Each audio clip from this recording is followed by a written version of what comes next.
সর্বশেষ যে লোকটা জান্নাতে যাবে তাকে আল্লাহ তাআলা জাহান্নামের আগুনে পোড়াতে পোড়াতে ছাই বানিয়ে ফেলবে। আল্লাহ বলবেন, জিব্রাইল যাও একটু দেখো, একটা মাত্র সেজদা দিয়েছে আমাকে, এরকম কাউরে পাওয়া যায় কিনা। বাটি চালান দিয়ে দেখো পাওয়া যায় কিনা। খুঁজে খুঁজে কাউরে পাবে না। আল্লাহ বললেন আবার দেখো, খুঁজে খুঁজে একজনকে পাবে, সামান্য ইমানের ছিটে ফোঁটা তার অন্তরে ছিল।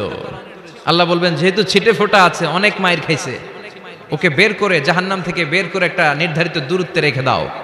রেখে দেয়া হবে, কিন্তু জাহান্নামের আগুনের লেলিহান শিখাতে তার গা ঝলসে যাবে। সে আল্লাহর ডেকে বলবে, মাবুদ তোমার কাছে আমি কিছু চাই না,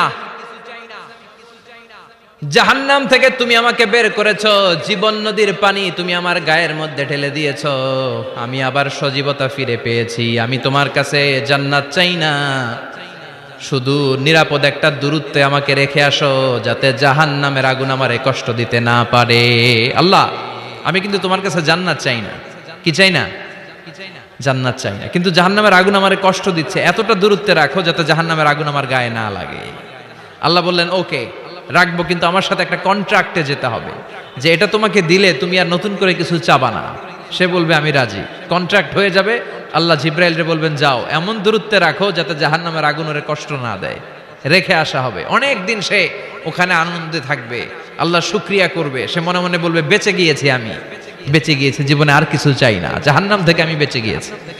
অনেকদিন থাকার পরে মনে মনে ভাববে বাইসা তো গেছি, কিন্তু নতুন করে একটু ট্রাই করে দেখি, জাহান্নামের সৌন্দর্যের দৃশ্য একটু চোখ দিয়ে অবলোকন করা যায় কিনা। সে আল্লাহরে ডেকে বলবে আল্লাহ ইনদি সুআল, আমার একটা ফরিয়াদ আছে। কি ফরিয়াদ? আল্লাহ আগেই বলে রাখি আমি কিন্তু জান্নাতে যেতে চাই না। আল্লাহ বলবেন কি চাও?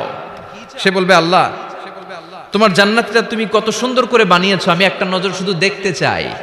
জান্নাতের দরজার সামনে নিয়ে যদি আমারে বসিয়ে রাখো, দ্যাটস ইনাফ, আর কিছু চাই না, শুধু জান্নাতের দরজার সামনে। আল্লাহ বললেন তুই না ওয়াদা করেছিস, তুই না চুক্তি করেছিস। সে বলবে আল্লাহ আমারে হতভাগা বানাইয়া তোমার কি লাভ? সুবহানাল্লাহ পড়েন। আমারে তুমি হতভাগা বানিও না। আল্লাহ বলে ঠিক আছে, আবার সিগনেচার কর যে জান্নাতের দরজার সামনে বসিয়ে দিলে আর কিছু চাবি না। সে সিগনেচার করে বলে আমি চাবো না। আল্লাহ বললেন জিব্রাইল বেচারারে ধরে জান্নাতের গেটের সামনে বসায় দে। এবার জান্নাতের গেটের সামনে বসে বসে জান্নাতের সৌন্দর্য দেখা শুরু করবে। সুবহানাল্লাহ। এমন সৌন্দর্য যেটা চোখ দিয়ে কেউ দেখে নাই, কান দিয়ে শোনে নাই। ওই সৌন্দর্য চোখে দেখে, কান দিয়ে আওয়াজ শুনে মাগার ভোগ করতে পারে না। অন্তরে জ্বালা আছে না নাই? এয়ার কন্ডিশনের রুমে ঢুকতে না পারলেও, এয়ার কন্ডিশনের রুমের দরজার বাইরে দাঁড়ালো, এয়ার কন্ডিশনের রুমের একটা ঠান্ডা বাতাস গায়ে লাগে না? কথা বলেন তো। ও যখন জান্নাতের দরজার সামনে দাঁড়াবে, ওর গায়েও এরকম জান্নাতের ঠান্ডা বাতাসের হিমেল ছোঁয়া গাটাকে শীতল করে দিবে। ওই শীতল হয়ে যাওয়ার পরে আর তো সহ্য হবে না, আবার আল্লাহরে ডাকবে। মনে মনে ভাববে আর একটু ট্রাই করি না, দোষ কি, আস্তে আস্তে অনেক দূর তো আগাইছি। সুবহানাল্লাহ কইবেন না? এবার আল্লাহরে বলবে আল্লাহ ইনদি সুআল, আল্লাহ তুমি যদি কোনো বিষয়ে নতুন করে ডিসিশন নাও, তোমারে জিজ্ঞেস করার মতো কি কেউ আছে? আল্লাহ বলে না, আমি তো সব রাজার বড় রাজা, মহারাজা, আমার উপরে তো কারো কথা চলে না। ওই হতভাগা লোকটা বলবে আল্লাহ এত সুন্দর জান্নাত তুমি বানালা, চোখ দিয়ে সৌন্দর্য দেখি, কান দিয়ে আওয়াজগুলো শুনি, হুর আর গেলমান হেঁটে বেড়ায়, এত সুন্দর জান্নাত চোখ দিয়ে দেখি, ঢুকতে পারি না, আমারে কষ্ট দিয়ে তোমার কি লাভ? ও আল্লাহ আমারে তুমি মাফ করে দাও, জান্নাতের চিপার মধ্যে এক কর্নারে তুমি একটু আমারে জায়গা করে দাও। আল্লাহ বলবেন ওয়াই হাক ইয়াবনা আদম, তোর ধ্বংস হোক হে আদম জাত, মা আগদারাকা, তোর চেয়ে বড় গাদ্দার আমি আমার সৃষ্টিকুলে কাউরে দেখি নাই, কারণ তুই আমার সাথে চুক্তি করিস আর চুক্তি ভঙ্গ করিস। আল্লাহর রহমতের দরিয়ায় তখন জোশ খেলে যাবে, ওর আকুতি মিনতি চাহনি আল্লাহর রহমতের দরিয়ার মধ্যে জোশ লাগিয়ে দিবে। আল্লাহর দয়া হয়ে যাবে, মায়া হয়ে যাবে। আল্লাহ বলবেন ঠিক আছে জান্নাতে যা। লোকটা এবার এক দৌড়ে জান্নাতের ভিতরে ঢুকে যাবে। লোকটার দৌড় দেখে আবার লোকটারে আল্লাহ ডেকে বলবে একটু দাঁড়া, একটু দাঁড়া, জান্নাত তো দিছি, তো দৌড় দিলি কেন? সুবহানাল্লাহ কইবেন না?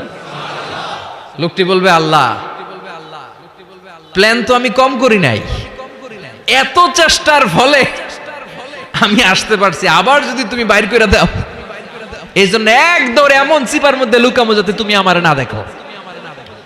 আবার আল্লাহর রহমতের দরিয়ায় জোশ খেলে যাবে, আল্লাহ কাছে ডাকবে, কাছে আয়, ও গোলাম তোর কি মনে চায় আমারে বল, আজকে তুই চাইতে থাক, আমি দিতে দিতে তোর মনের সব আশা পূরণ করে দেব।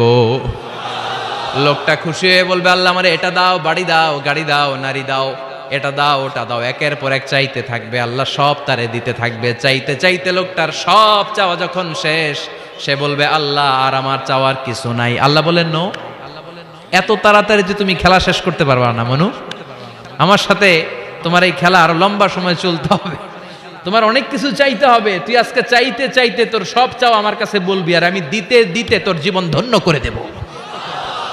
সে আবার চাইতে শুরু করবে, আল্লাহ এটা দাও, ওটা দাও, ওটা দাও, আল্লাহ দিতে দিতে সব দিবে। এরপরে বলবে, আল্লাহ মাফও চাই, দোয়াও চাই, আর চাওয়ার কিছু নাই। আল্লাহ বলবেন, তাই ঠিক আছে, তোরে আমি জান্নাতে ঢুকাই দিলাম, তবে মনে রাখিস তোর জান্নাতটা হবে সবচেয়ে ছোট জান্নাত, আর তোর জান্নাতটা হবে এই পৃথিবীর 10 গুণ। চিল্লায় এখন সুবহানাল্লাহ। বুখারীর বর্ণনা।